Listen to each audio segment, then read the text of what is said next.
Deyirəm bu yedimlər də özlərindən hoqqa verirlər. Təhlükəsizlik üçün cəmaət yolda qalır.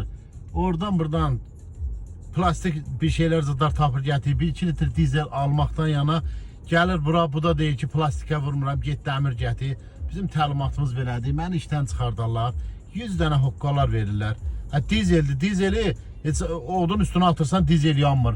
Ne olacak? 5 bir kanister bir yerde tapıp yol qırağından yolda qalıbdır. Gəlib göstərir, vermirlər. Bayaqdan bir dənə ağsaqal kişi yalvarmaqdan bitər oldu.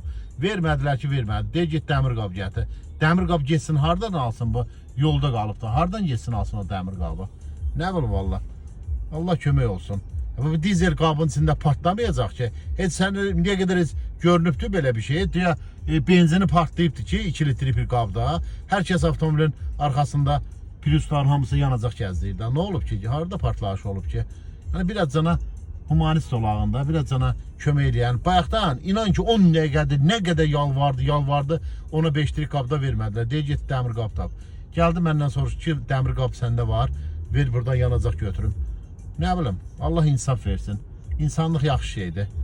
Bunu ləğv eləmək lazımdır. Nə olacaq? Yolda qalıbdı. 5 litr, 2 litr bir dənə qab gətir, buna yanacaq dizel vur. Gedim. Nə olar ki vuranda?